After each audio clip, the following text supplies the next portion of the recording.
Hello, Star Trek fans. This is a little bit of a different intro from normal because the RebingeIt team is just back from San Diego Comic-Con. Yeah, we'll get to our regularly scheduled episode in a minute or two, but we wanted to take just a little bit of time to talk about, well, I guess our experiences at San Diego Comic-Con since it just ended today. And we recorded the episode that you're about to hear a few weeks ago, so we weren't aware of anything that happened yet at Comic-Con. So we just wanted to take a little time at the beginning of this episode to talk about it. So if you've never been to San Diego Comic-Con before, one thing to know is there's this thing called Hall H. Hall H is where they show the absolute premium. The big things. Yeah. Yeah, like Marvel will show in Hall H. They'll have their panels there. And it's a huge hall. And to get into it, you have to line up overnight and sometimes for days if the thing is big enough. Star Trek, when Discovery started, was in a different room. It was in Ballroom 20, which also can have long lines. But we were able to get into that when Disco first started. And then eventually it moved into Hall H.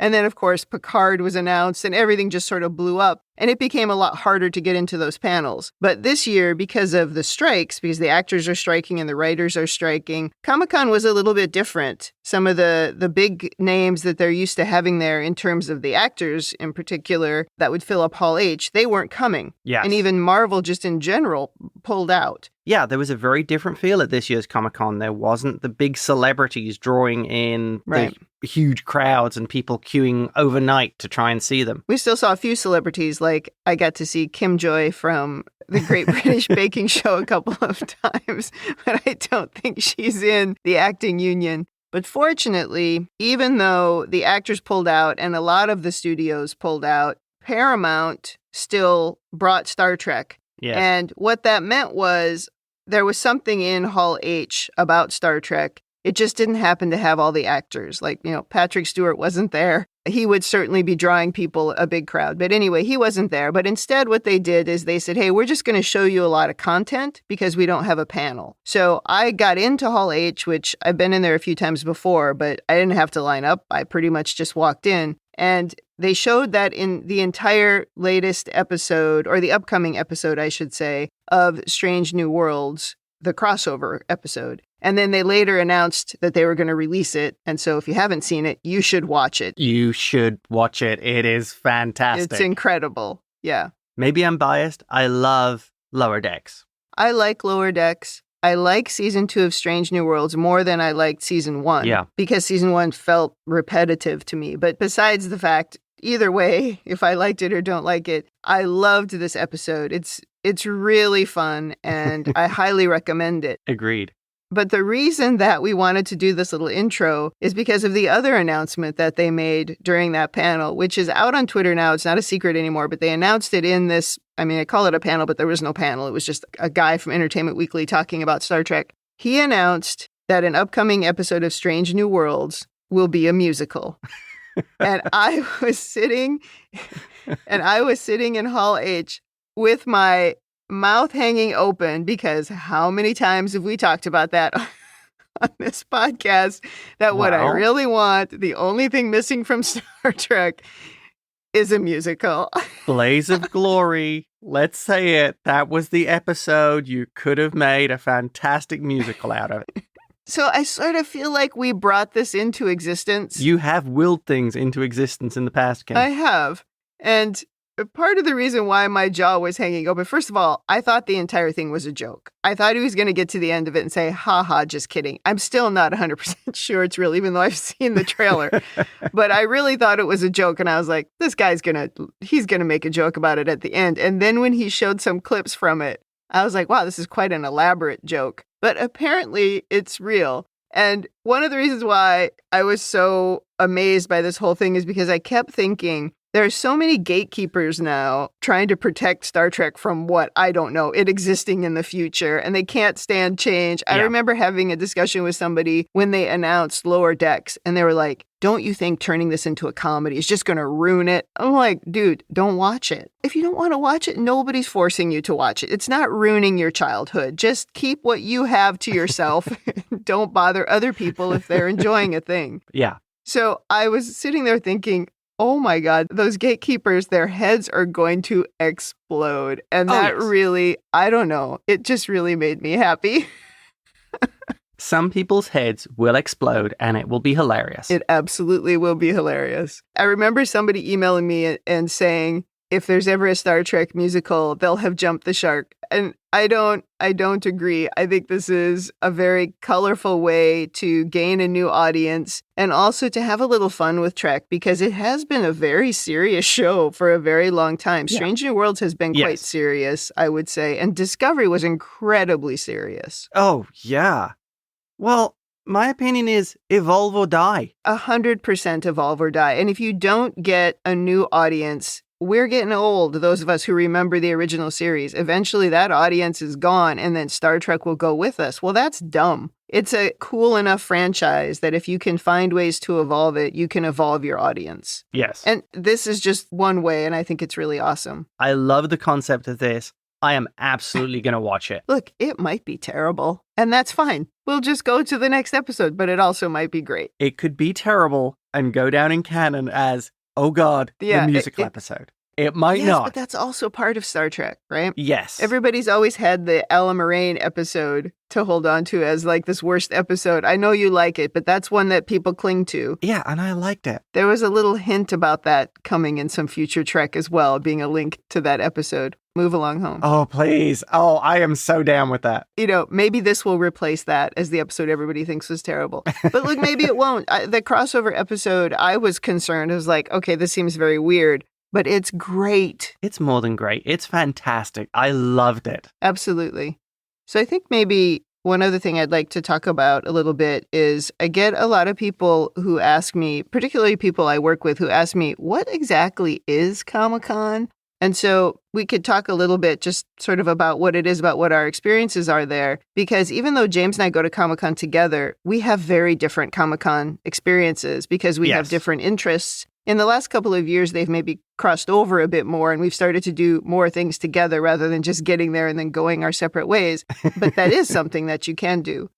I would describe Comic-Con as it's a convention. That's what it is. If you've ever had to go to a work convention where there are all these different things that you could go to, different speakers, different topics, that's what this is like. Wildly different topics as well. Yes, the topics are so varied that there is something for everybody. Not everything even is about the entertainment industry, but I think most of the things are. But there are crazy other things. The last panel I went to before the pandemic, 2019. Oh, the before times. The before times was the portrayal of infectious diseases in comics.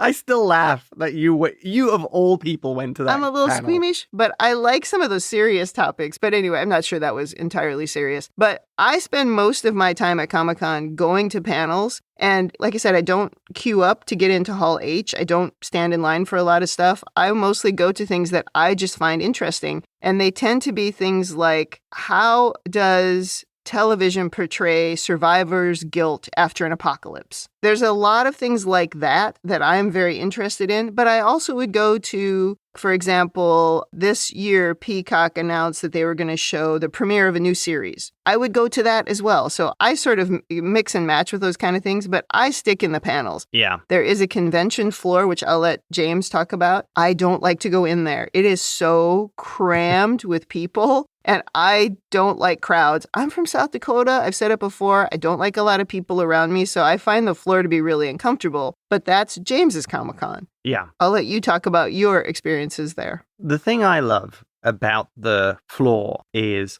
the small press, where you have the small publishers, the publisher creators who are putting their own work out there. They're the small people. They're not the major corporations. The giant booths with the huge displays hanging from the ceiling. Those are the big eye catchers there.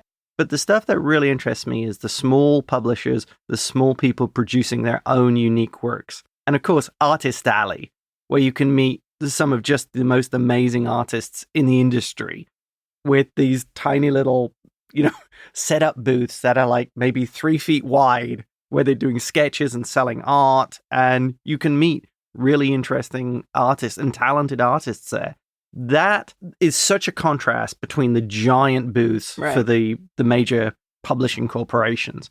And there's something for everyone there, because there's also stalls selling action figures, collectibles, jewelry, pins, all sorts of pop culture trivia related to everything you can think of, superheroes, TV franchises. It's a really fascinating experience of just how much is crammed into that one space and how broad the interest space is of all the things that are covered. I did brave the floor 2 times this year, and I regretted the second time. But the first time I went in, I went looking for... Yeah, you did not like that. No, I went looking for the Effin' Birds booth. If you follow Swear Trek on Twitter, and if you don't, you should. Because it is an experience. Absolute gem. This guy also runs Effin' Birds on Twitter, and I went in search of him and found him and had an absolutely delightful conversation with him on the floor and bought some things from him because I'd like to support him because he brings so much humor to my life.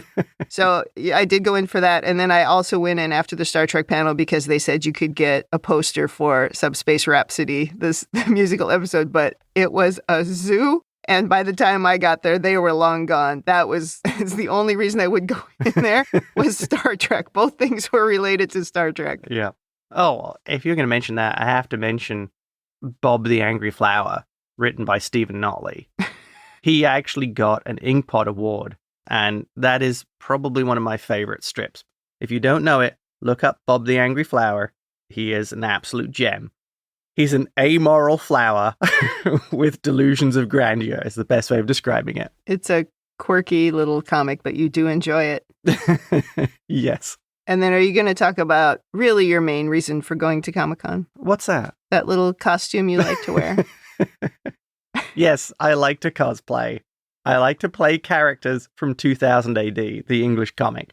Now, because we're going to release this on the day that Comic-Con ended, we should post some of your pictures on the RebingeIt Twitter, just so people can see it, and Threads as well, and also Instagram, just so people can see what James does. He is no slouch. He's not buying a unitard and putting it on and walking in, or buying, like when I was a kid, you would buy Casper the Ghost masks and just, with the rubber band and put it over your head. No. I just wish I had the figure that would actually work for one of those unitards you can buy. Well, we saw a few people who maybe shouldn't have been wearing them, but certainly a few people who should. But James's costumes, his Judge Dredd costumes are impressive. Let's just put it that way. So I will put that on there. And the very first year that I went to Comic-Con, the thing I found so great was the community between the people who cosplay. I didn't see that as much this year as I did kind of in the early days. Comic-Con it's evolved, and yes, I think the pandemic has changed a lot of people and how they interact. I would agree. But the way people talk about their costumes with each other, and maybe people who would never talk to each other otherwise, but they will sit together and talk about, how did you make that? And certainly James gets a lot of those questions because of his costume, but he also asks that question a lot of other people. How did you make that? Where did you get that? I've seen him talking to people about boots because boots is a big thing. So I think that community of people who maybe otherwise would be introverts mixed with the extroverts like James, who no one would ever call him an introvert.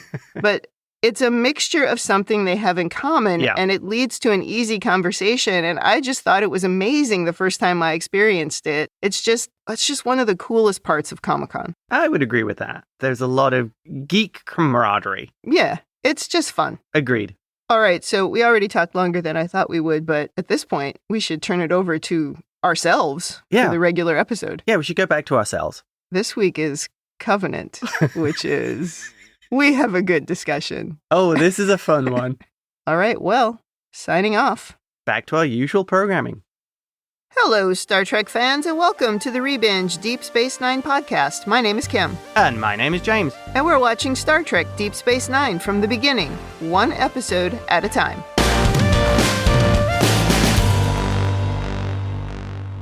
Welcome back to the podcast. Today we are on Season 7, Episode 9, Covenant. This episode aired November 25th, 1998. Before we talk about this one, anything to say about last week's episode? The Siege of AR, some numbers? 558. 558? No, it was perfect. A bit grim. You did not enjoy that episode. Not at all. Well, hopefully you enjoyed this episode. We'll have to wait till the end to find out. Should we get started? Absolutely. In the cold open, we open in Quarks, where Kira joins Odo, Ezri, and Julian after her religious services have ended. She tells them the sermon was all about forgiveness. Odo finds it interesting that she sat through 2 hours of someone talking about forgiveness. Yeah. He wishes he was a believer so they could spend that time together, which Ezri finds very sweet. Kira says he's welcome to come to services, but he won't get much out of it if he doesn't believe in the prophets. For some reason, I typed prophets, Profits, in my notes. That's funny. Religion is about making money. I guess so. Odo thinks maybe if he had an orb experience, he would feel differently, but Kira very consistently tells him it doesn't work like that. Faith comes first. Isn't this a little bit of an inconsistency? Because Cisco didn't have any faith and had orb experiences. So does Cisco get a special pass because he's the emissary? I think so, yeah. Because he was chosen. True. So you only get an orb experience if the prophets like you. I'm not sure she's saying he wouldn't have an orb experience if he used the orb. I think she's saying the orb isn't going to give you faith. You have to have faith. Oh. That's the way I heard what she was interesting. saying. Okay. I saw it as you don't have faith, you can't have an experience. But, no, okay. I don't think that's true Yeah. because Quark had one. But for some reason, the prophets like Quark. Odo might not be religious, but he does think it must be comforting to believe in something more powerful than yourself. I mean, the wormhole aliens exist, and they're more powerful than him, so it doesn't take any faith to just believe in that. I suppose the point is the belief of believing that they're gods, rather than just super powerful aliens. Right, rather than believing they exist, which they obviously exist. Yeah, they obviously exist. I mean, in theory, I would say the strongest god we've ever seen are the Qs. Yes, and nobody would want to worship them. No, for very good reason. Yes. The Q's ego is bad enough as it is. That's true. Well, anyway, they ask Kira if it would bother her if Odo believed in a different religion, like a Klingon religion. Kira, of course, doesn't mind as long as he gets something out of it. But Odo doesn't want to believe in something else. That misses the point. He just basically wants to go to services with Kira.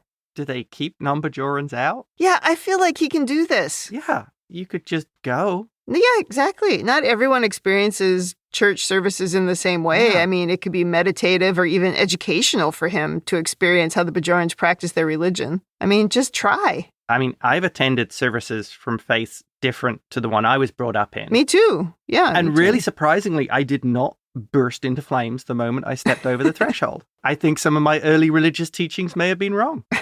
And we were talking about this earlier. This might get me in trouble to say, but I remember when I was a kid sitting in church and practicing typing in my head because I wanted to be able to type faster, which is why I can type faster than any human on the planet, I'm sure. So, he could do that. He could go and practice typing in his head.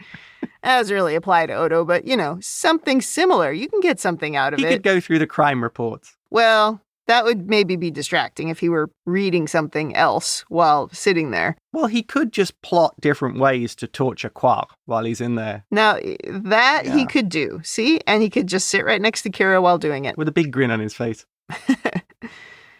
Now we go to Kira's quarters where she is lounging around in her uniform. I mean, change into sweats if you're not working. She's always on duty, Kim. She's always ready. Yeah.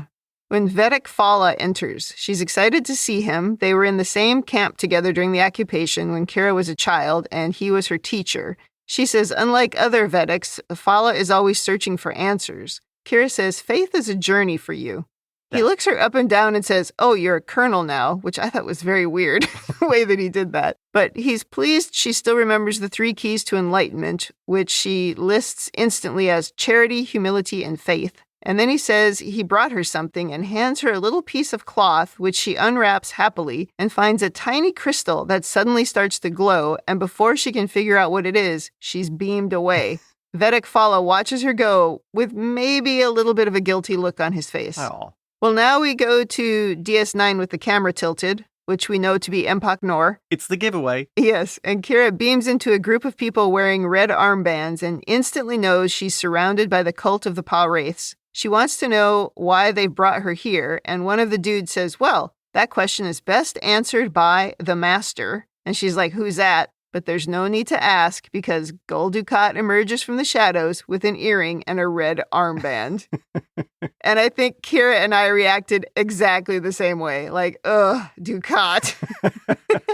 And we cue the theme song. Oh, it's good to see Kira being kidnapped again. I don't think we've seen her kidnapped been a while. since Kira the Cardassian. Yeah, it has been a while. You know, the credits still listed Dukat as Gul Dukat. That's why I called him that. But surely he's been stripped of this rank at this point, and he's just Dukat. Maybe they would be giving too much away if they said Emissary of the Pah-Wraiths Dukat. Oh, yeah, that would have been. Although I would have laughed and laughed if they'd said that. I think we also need to address, was that not a fantastic TV of the 90s opening? Oh, 100%. The music, Dukat stepping out of the shadows, that whole thing, and then the shocked Kira into the titles. That was just pure 90s TV drama. Oh, and the use of the Master was so funny. Yep. I mean, they used that in, like, Buffy the Vampire Slayer in the first couple episodes. Yep. That's funny. There's something we're going to talk about later, so you can start thinking about it. Yeah. I noticed that Kira made a reference here saying that this guy saw differently from the other Vedics in saying that he thought faith was a journey. Yes. Making him different. Yes. That's why I pointed it out. There might be some overanalysis on this. Okay.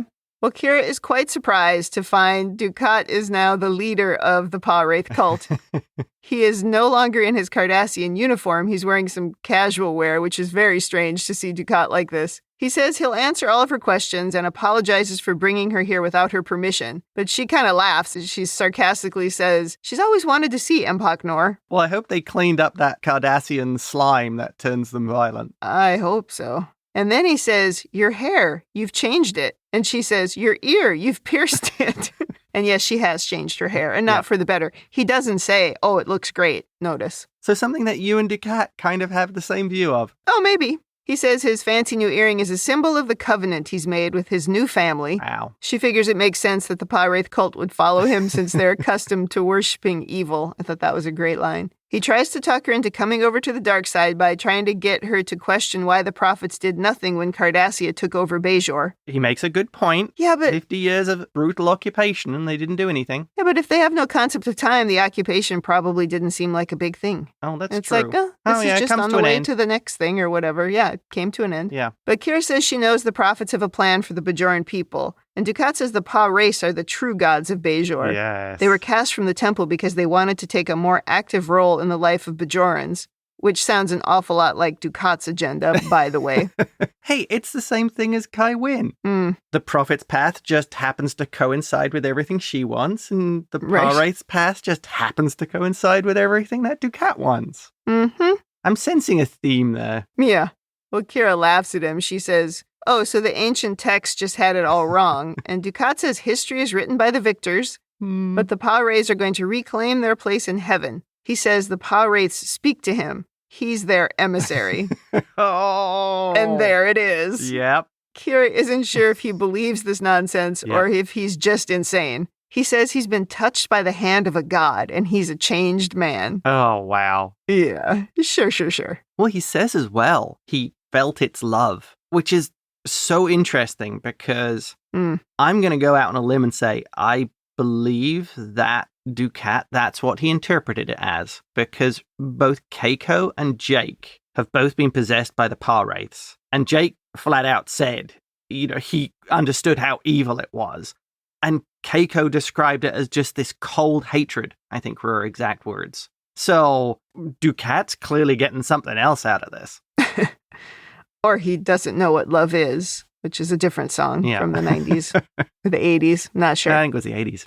He does make a point, though, about the history being written by the victors. That is true. Sometimes it is a little dangerous or regressive to follow ancient text to the letter. He says he got involved with the Pah-Wraiths for a selfish reason, to exact vengeance on Sisko, but he had no idea how it would affect him. He says it opened his heart, and Kira wonders if that was before or after he killed Jadzia. He says that was unfortunate, but it couldn't be helped. The Celestial Temple itself was at stake, and she was in the way. Yikes. He says he could feel the Pah-Wraiths' love when it was inside of him, and he still has a role to play in Bajor's destiny. She says, oh, you mean besides overseeing the occupation that killed tens of millions? And he claims that it pains him to know that he caused so much suffering. I'm sure it does. But he's not to blame for the occupation. The prophets are. Is that not classic Dukat? This guy will blame anyone but himself. Maybe this is just an important and obvious life lesson, but anytime a person takes no responsibility, never holds themselves accountable while trying to convince you that they've changed, back away. It's true. It's everybody else's fault. Dukat is as much a victim here because people blame him when none of it is his fault. I mean, this has been the same song he's been singing since season 1. And now it's amplified because the gods agree with him. Right, exactly. Dukat says he walks with the true prophets, and he's building a community here. He doesn't yet know the full plan of the Pah-Wraiths, but when the time is right, they'll reveal it to him. Kira scoffs, saying, something tells me the plan will involve you being ruler of Bajor again. He hopes she'll become a part of this community and get over her anger. He wants her to share in the love that these people have for each other and for him. But Kira doesn't believe anybody loves him. She says, you've got some kind of a hold over them. And he says, open your heart to me. We're bound together by destiny. You belong at my side. Wow. He is just so obsessed with this. He is obsessed. Okay. In this scene, I found Dukat more disturbing than the sort of powerful Dukat when he was running the station and that sort of threatening version. I thought the way Dukat came off here was actually more disturbing, almost sort of more dangerous. Because of how he's invoking the Pah-Wraiths as gods? Yes. Yeah. But also just because it amplifies the creepiness. When he's now saying now his behavior is influenced by gods. Yes. Yeah, he's taken it up a level. Yeah, I see what you mean. You know, this reminds me, I hadn't thought about this before, but it reminds me a bit of when Mir Lorca would say those kinds of things about Burnham in the early days. Remember that? I mean, again, showing a strong parallel between Discovery and Deep Space Nine. The destiny part. Yeah, because he thought he and Burnham in the mirror were destined to be together and to rule together or whatever. Yeah, I get you. I see that. Even if that's just in the mind of one side. Yeah, that's just your obsession with someone.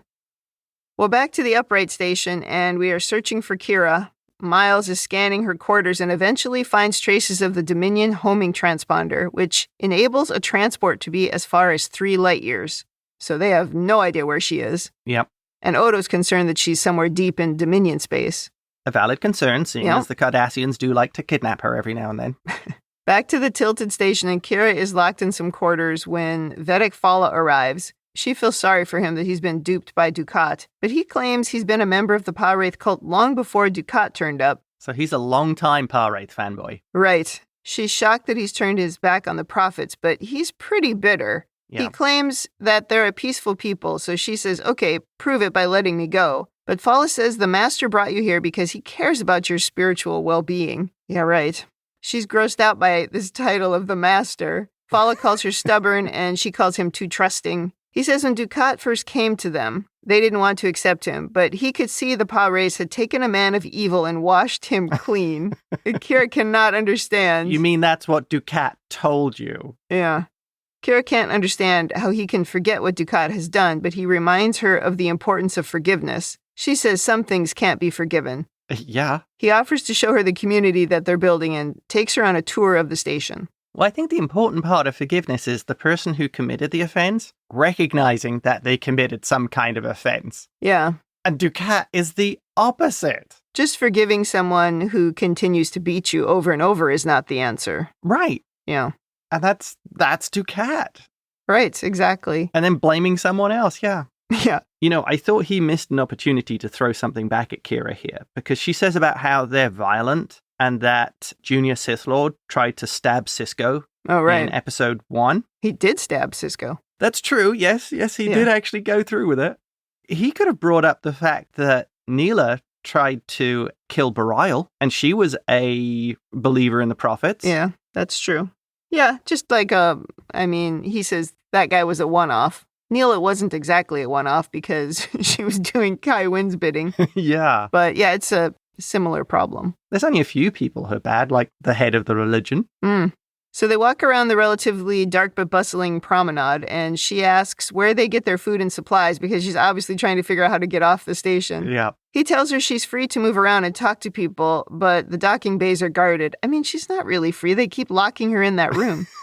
Anyway. It just depends on your definition. That's the Pah-Wraiths definition of freedom. He introduces her to a pregnant lady named Mika, and he tells Kira that Mika and her husband are the first couple to receive the master's blessing to bear children. And Kira is quite shocked to hear about the vows of abstinence everyone has to take, and she's pretty sure that does not apply to Dukat. Oh, at this point, I so wanted to say to you, guess who's the daddy? Oh, no, that would have totally wrecked it.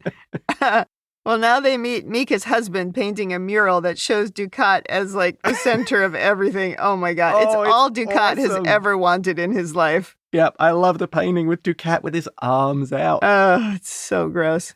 This guy's name is Benyon, and he is openly bitter about Kira's presence. He has no grudge against her, or so he says, but he'd rather she wasn't there. And they poke at each other a little. And now we've got someone ringing a bell as church services are starting, and out comes Dukat to give a sermon. I mean, you gotta laugh when you watch this. It's hysterical.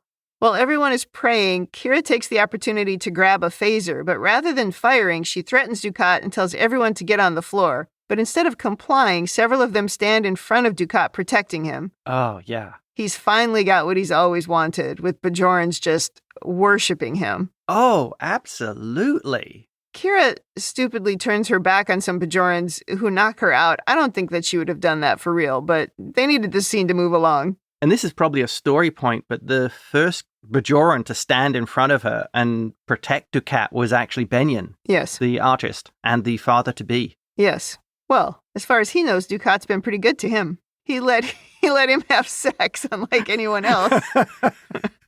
He's like, this guy's great. And then in that closing, when Dukat says, "Now do you understand how much they love me?" Ugh. I am not exaggerating when I say that. That was literally a shudder. It's like, Absolutely. I think this scene really sort of proves the point, shows you where they're at. It's really good. Although, jumping sideways slightly, I think she should have shot first. Agreed, yeah. In fact, didn't she say that a long time ago when she got her chance she would shoot him? Yeah. But she didn't. Although she's now had 2 opportunities to kill him and hasn't taken it. So anyway. Take the shot, Kira. Yeah. Well, later Dukat is tending to her as she wakes up with a big bruise on the back of her neck. He offers her some dinner, but she's too mad to eat. She considers stabbing him with her utensils, but he says, all that will do is make me a martyr, and she agrees, and she says she'd rather everyone here sees him as the fraud he really is. Dead martyrs are less dangerous. Yeah, but the way it ended was better. She says it always comes back to his desperate need to win the love of the Bajoran people, and he gives his excuse again about how the occupation would have been worse if it wasn't for him. Yeah. She is so tired of that argument, so am I, especially now that she knows what he did to her mother, and he again claims that her mother loved him, but Kira knows better. And then he tries a different tactic, saying if he caused her mother any pain, he regrets it. He's grateful the Pah-Wraiths have given him a chance to redeem himself in the eyes of the Bajoran people. She points out that what he's done is recreate an idealized version of the occupation. Yes. He has his station back, Bajorans serving him, and the best part is they seem to actually love him. This makes her laugh. This is so on the nose. This is precisely what he wanted in the first place. Yes. And now he's recreated it. Yes. And these people really do, I guess, love him. See him as the master. Well, they love who they think he is. Yes. That's a good way of putting it. Exactly. Which, is probably going on in a lot of religions. He says he's so glad she's here in a very creepy way. He says, you are everything I most admire about the Bajoran people. Your passion, your spirit. I can see now why the Pah-Wraiths want you at my side. Because if I can open your heart, I can open the heart of so many Bajorans. He says, your anger is a challenge. I welcome it.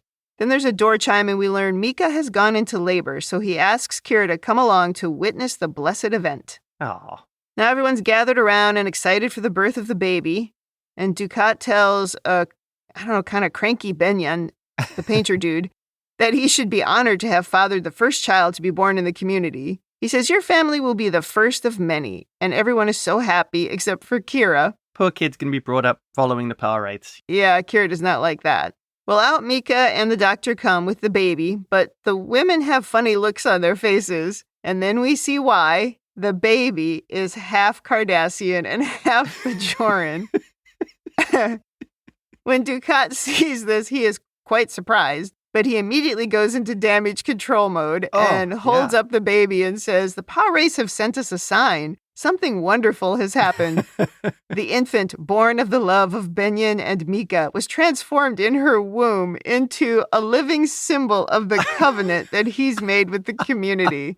This is now no doubt that the Pah-Wraiths are smiling upon us. Oh, that was... classic. The way he just spins it. Oh, it's a symbol. Transformed. You and I were watching this together the first time through, and I laughed when we saw that baby, and I did not expect it. I didn't see it coming. That was great. I was so wanting to tell you that. That was awesome. But as the scene closes, that look from Mika to Benyon, that should tell you everything. Yeah, everybody in the scene seems sort of, obviously except for Kira, seems sort of convinced by this tale that Dukat has spun, except for the doctor and the not so happy couple. They they are looking at each other like, this is suspicious. It was so perfectly on point. Oh, yeah, it was very funny. Later, Kira is asking Fala how he can believe this ridiculous story, but Fala is surprised she can't accept the possibility that a miracle has occurred. He asks if it's beyond the realm of possibility that the Pah-Wraiths would have done this. He says, your prophets made an entire fleet disappear. And Kira says, if you really believe this is a miracle, you'll let me talk to the happy couple. The child is a sign, or it's a sign that your cult is being led by a sexual predator. And this sort of thing happens in the cults all the time, where the leader of the cults is just having sex with everybody. And it's always a big part of it, forced. It's terrible. When you start looking into cults, it's like looking at history. I mean, you don't want to know. Yeah, absolutely. So back at the mural, and Kira starts poking at Benyon, saying, oh, you should make one of those kids in the picture half Cardassian. Burn. He's like, well, yeah, I would have if I'd known. I mean, it's so funny. I laughed out loud at that. Well, Kira asks if he ever prayed alone with Dukat, and he's like, yes. And then she says, did Mika? He's like, yes. And Fala then steers her away, and they go off to search for Mika next. Yep. But bad news, Dukat has asked to meet with her secretly in an airlock, and he asks her why she didn't tell him the baby was his, and she claims she didn't know. In an airlock. I think that should be a red flag in any meeting. Yeah, don't meet people in airlocks. Yeah, this is a terrible idea. But how would you not know? I mean, wouldn't the doctor have done some scans? I would think DNA would be easier to read 300 years in the future. The Pah-Wraiths do not want you scanning the baby. Oy. Yeah, but Dukat didn't know. But I guess he could, that could still be a rule. And who knows, too, maybe they don't have the right equipment on the station. It's not working or something. Well, it would probably work for Cardassians. And the kid's half Cardassian. Yeah, that's a good point. Well, anyway, Dukat apologizes for what happened that night. He says he was weak and she was so beautiful. I mean, oh my God, it just makes you want to vomit. Right. But she forgave him a long time ago. Sure. Written from the man's perspective. He asks if she told anyone, and she says no, but if Benyon asks, she's not sure she could lie to him, which I'm afraid that seals her fate, because Dukat now tells her everything will be all right, and then he locks her in the airlock and opens the door to kill her. It's a traditional method to solve problems for Dukat. Mm-hmm. And as she falls to the ground, he stands and watches until he hears Kira and Fala approaching, and then he runs away like the coward that he is. Absolutely. Kira quickly shuts the outside door and rescues Mika, getting her to the infirmary. Unfortunately for Dukat, she did not die, but she is sedated for now. It seems pretty unlikely she would have survived that. She was in vacuum for far too long, and it would be super cold. But maybe there are some safeguards in place for if the door accidentally opened. Do you know what I mean? Oh. On a station like this. But I mean, I don't know. But I agree. That should have killed her right away. Like an additional force quicker. field if it detects life signs in the airlock. Yeah, something like that. So you have a window. We can headcanon that. Yeah. Okay, we'll headcanon that one. Yeah. So the door opened, so she did have some exposure and maybe just no oxygen, but it did not enough to kill her. Yeah, let's go with that. Yeah, we'll go with that one. Well, Dukat, of course, pretends like this was a terrible accident, but Kira immediately accuses him of trying to kill Mika. Right out in the open, she says that he's the father. Yeah.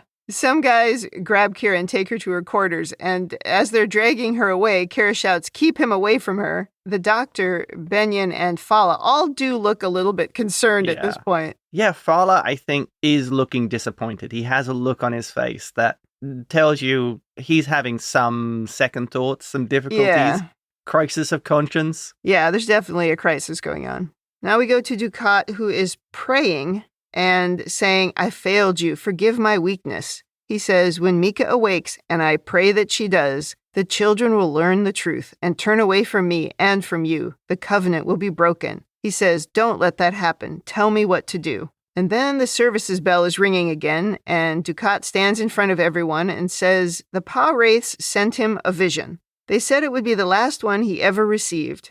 They've asked us to join them in their quest to reclaim the temple. Kira is listening to this from her quarters, and she's like, uh-oh. He says to become warriors, we must transform ourselves. Our corporeal bodies are not suitable for the task, and in a few hours we will gather together here and shed the flesh that ties us to this world and deliver ourselves into the waiting arms of the Pah-Wraiths.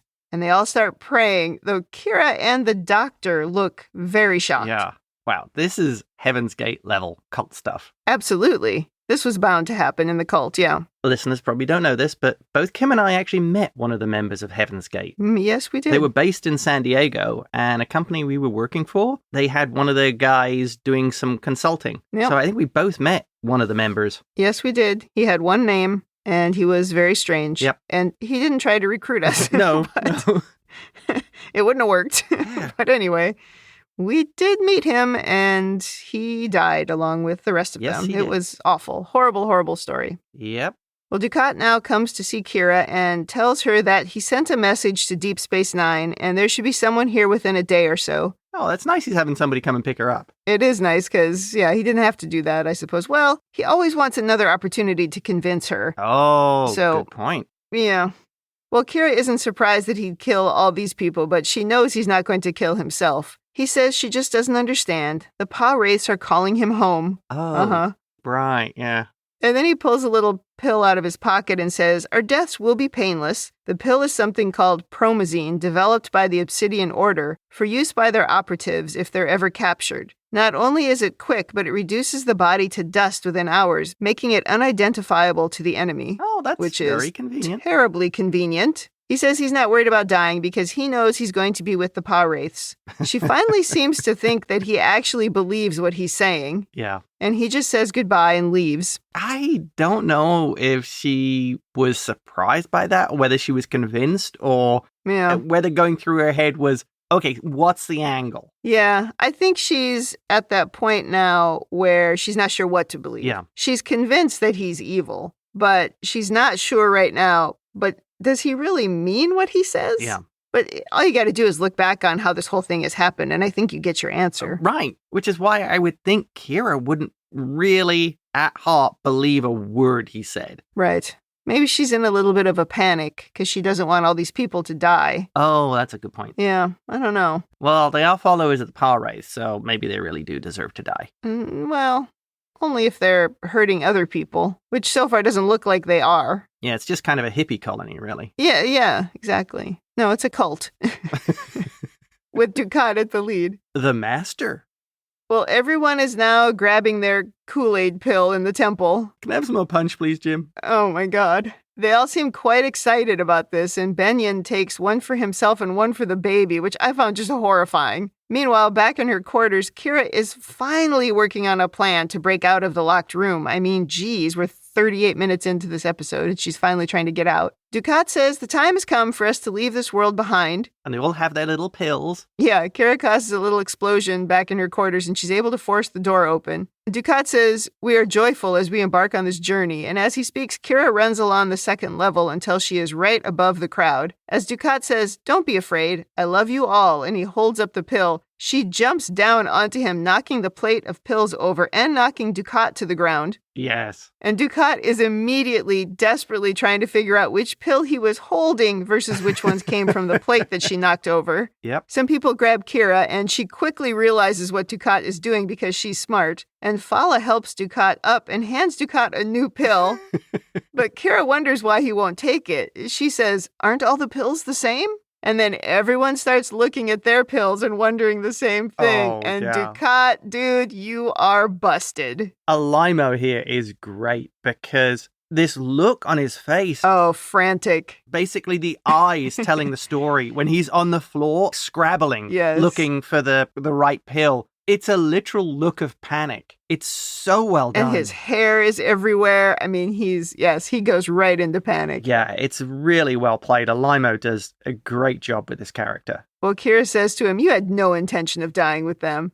And like we said, he's panicking and his hair's all messed up and he shouts, "My time here isn't finished. The Pah-Wraiths want me to continue bringing others into their light. But it's too late. The spell is broken." Yeah, the crowd's starting to grumble. And Benyon finally says, "This is your child."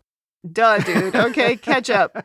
"And that's why you tried to kill Mika." Uh-huh. It's great that he's finally got him to the same page. Oh, finally. And then they all start throwing their pills at Dukat, which I loved. I thought that was great. Well, Kira's finally done it. Dukat continues shouting back at the crowd, "Who are you to judge me?" And as everyone yells, Dukat says, "It's done. Our covenant is broken." And he rips out his earring. Oh, yeah. And he presses a button on his arm, beaming away. Again, like the coward that he is. What classic Dukat. He has a getaway plan. Absolutely. And poor Vedic Fala. He drops to the floor and he takes the pill. Yes. Kira rushes to him and asks him why. And he says, "Faith." And then he dies. Ugh. Yeah, he says, "Faith. It was faith." I mean, wow. Now we go to the Defiant, and Odo tells Kira he's sorry about Vedic Fala. In the background, we see Mika holding her baby and Benyon just sitting with his back turned to her. Oh. I thought that was funny. I mean, tragic, but also funny. I thought Odo was also very empathetic in this scene towards these people. Yeah, he definitely was. Because he says they need to pick up the pieces of their lives and carry on. That underlines the change in Odo. Yeah, it's something he's learned over time. Well, Kira isn't sure when Fala died if he was saying that he never lost his faith or that he'd been betrayed by it. Odo says she'll probably never know the answer to that. Yep. She's starting to think maybe Dukat actually has changed. But Odo thinks everything sounds pretty much like the same old Dukat. Yeah. Yes, it does. Well, certainly for us in this episode, yeah. Especially the baby. But Kira says, "This is going to sound crazy, but I think Dukat convinced himself that he was doing what the Pah-Wraiths really wanted." She says he's more dangerous than ever. The end. Wow. That was something. All right. Over-analysis. Oh, yeah. I only had one thing in my over-analysis, but it's like the whole thing. Okay, the first thing. Yeah. This maybe raises a question about the other Vedics, and I feel what may be an inconsistency. Okay. Kira points out how Fala is an inquirer and is on a journey to find the truth. And that's unlike other Vedics. Right. So we've already seen in the past that Kira's pointed out how the Bajorans can't agree on anything. Their interpretations of the prophecies, what the weather's going to be like. So are the Vedics just straight believers in current dogma? No questioning. Because we saw season 3, episode 13, Vedic Yaka seemed to have his own views and interpretations on the prophecies. So this almost feels like an inconsistency. But why would it be an inconsistency? I mean, people are all different. Well, so of course their way of carrying things out are going to be at least slightly different. And there's always going to be someone who is continuing to ask questions. But she says he's not like other Vedics. So does that mean all the other Vedics just follow what Kai Wynn tells them? I bet most of them, yes. She probably hasn't encountered a lot of them who don't. I mean, she doesn't like every Vedic she meets, and she doesn't agree with them. And even the Kais haven't been the same from Kai Opaka to Kai Wynn. And Bareil had different ideas. So there are going to be differences. It's probably frowned upon, just based on my own experience. But I feel that's an inconsistency. But why is it inconsistent? Because we've seen the Vedics are looking for their own interpretations of their own answers. So I don't think this... Oh, you're saying it's inconsistent what she's saying? Yes. Okay. But it's not that hard to believe that there would be Vedics who do have different ways of thinking. Yeah. And it's also not hard to believe that she might encounter a higher number of them on the station. Oh. And also because she's had a lot of interactions with the Kai. That's a good point. But yeah, I see what you mean. To me, it makes sense that it would be frowned upon, but you couldn't stop it. It would still happen, especially with just the volume of Vedics that there seems to be. There does seem to be a lot of them, yeah. Yeah, there's a lot of them. They're practically dispensable at this point. You just unplug one, plug in a new one. Yeah, I'm just wondering if Wynn is currently running some kind of inquisition. And yeah, she might be. Pure believer Vedics only, or people will be falling from the promenade. I don't know. I haven't seen Kai Wynn yet. I still think she has something to do with the Pah-Wraiths, but we'll see. She's behind it, as you keep on saying. Somebody said on the Facebook group that there's a lot of Kai Wynn to come, which I'm just thrilled to hear. Next thing. Do you think Dukat really is in some kind of communion with the Pah-Wraiths? Well, this is really my only point in overanalysis. And we don't have enough information yet to know. Yeah. But we have a couple of options, obviously. It is possible that he is. I mean, he thinks he is because he did that little prayer. Was he just talking to himself? I don't think so. I think he thought he was talking to someone. But that doesn't mean someone's talking back just because you're praying, right? It doesn't mean you're hearing something back. But it could be, yes, that the Pah-Wraiths are talking to him. It could also be those crazy voices in his head that we have been seeing for a while now. I mean, you were suggesting that maybe those voices were Pah-Wraiths. That's possible too. So my theory is, no, he's cracked. That's my theory. Interesting. I don't believe he's suddenly a man of faith. Oh, no. He's a nut job. I think it would fit if the Pah-Wraiths are really evil and corrupt. That he would be a emissary of their faith, as it were. Because they might be looking at him as, he's our kind of guy. Thinks the same way. Well, yeah, but if you look back at the crazy episodes with Dukat, right? The last couple, like Waltz and wherever else we saw him, I can't remember now. But if you look back at that, we learned more about his just extreme obsession with Sisko. Yes. And his extreme obsession with Kira and her mother, right? And Bajo. Of course, yeah, Bajo, that's the basic one. But this extreme obsession he has with Sisko, and we watched him have all these voices in his head. And now, miraculously, all of a sudden, he's the emissary of the Pah-Wraiths. I mean, the dude is cracked, right?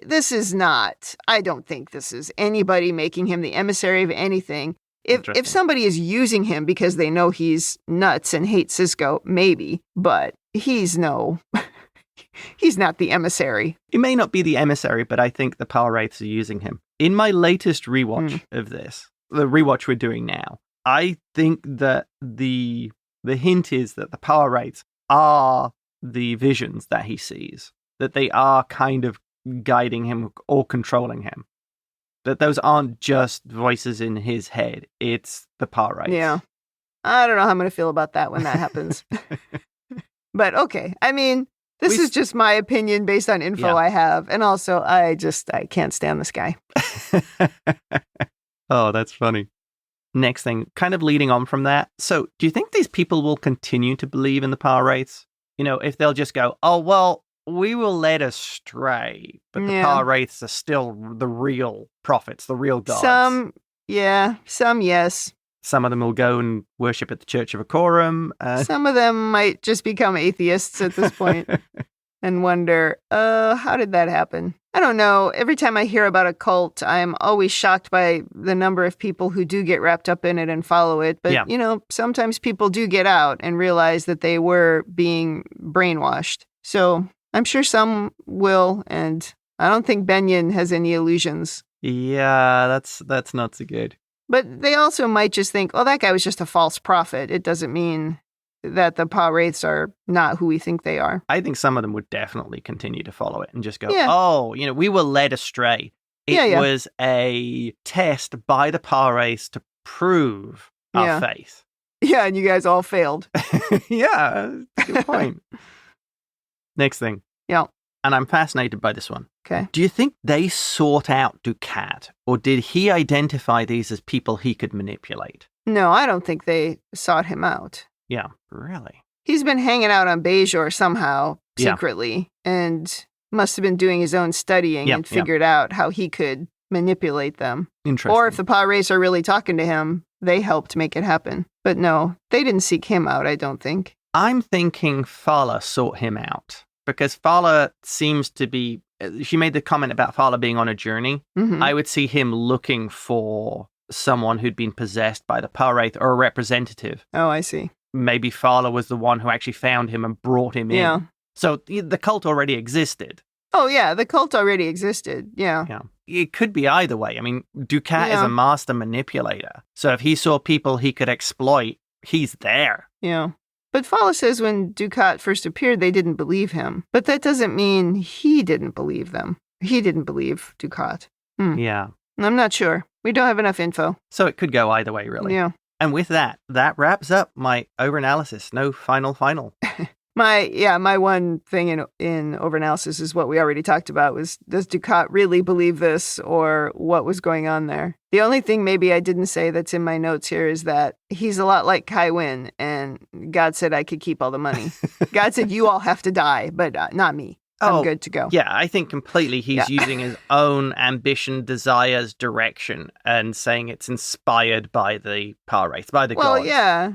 The half Cardassian baby was really, for me, the moment where I was like, oh my God, okay? It's still Dukat. Yeah. He hasn't changed. He has found no enlightenment. He is still Dukat. Yep. Exactly.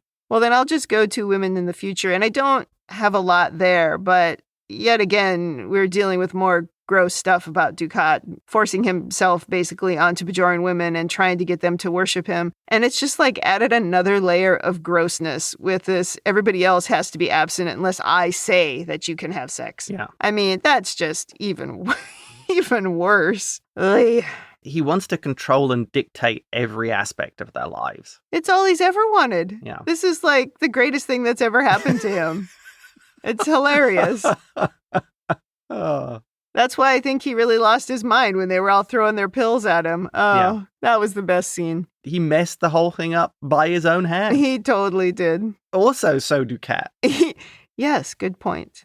Okay, so let's go then to rating. Thumbs up, thumbs down, or neutral. What is your rating? Thumbs up. Really like this episode. Alaimo just brings Dukat to life. In a terrible way. He's such a disturbing character. Yes.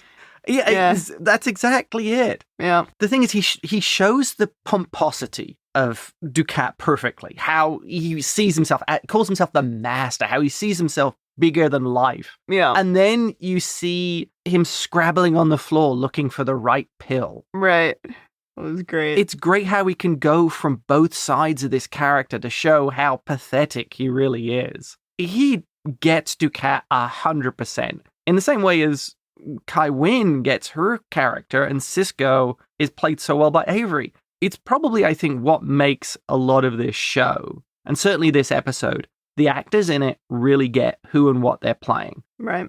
So I have to give it a thumbs up because I really enjoyed it.